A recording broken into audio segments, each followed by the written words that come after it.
I'm proud to stand here with this bipartisan coalition. It's an unusual one. I hope you note that. And I think it speaks to an issue of the heart, and it brings us together.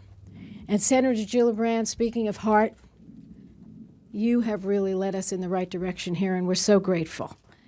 And Colonel Christensen, thank you for being here. And I want to make this major point. Your presence here makes the point for us that the military is not serious about cracking down on sexual assault. Despite some improvements, I agree with Senator Collins. Yes, we've seen a few.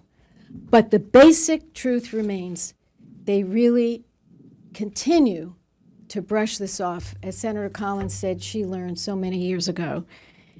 And why do I say that?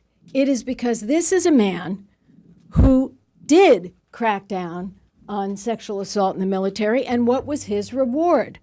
He was removed from his position as chief prosecutor. He was told he was being reassigned as a judge on the Air Force Appellate Court. Colonel Christensen made the very difficult decision to retire because of his frustrations. If the military was serious about combating sexual assault, they would have lauded this man, not kicked him to the curb or upstairs. This illustrates why we must pass the Military Justice Improvement Act, which will take the decision of whether to prosecute a case outside the chain of command and give it to professional trained military prosecutors who are outside the chain of command. The bill was filibustered on the Senate floor in March, even though we had a strong majority, 55 senators supporting these reforms. To me, that was a tragedy because I've been here a long time. I was in the House for 10 years, more than 20 years here. There are moments in time that are ripe for change, and there it was, right there, within our grasp.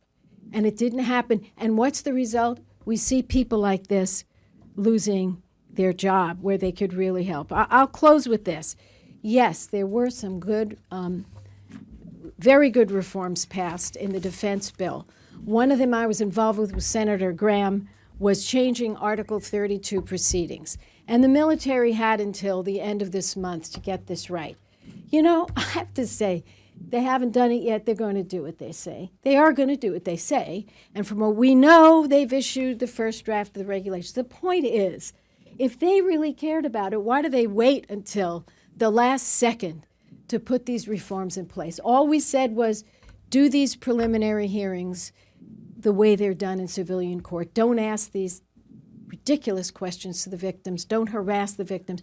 Could have been done, in my view, pretty much in a heartbeat. But again, these 2 points I'm making, this gentleman being kicked upstairs, and the fact that it's taking them so long to implement the reforms that we did vote for, it's a bad signal, and we're not going away. Thank you.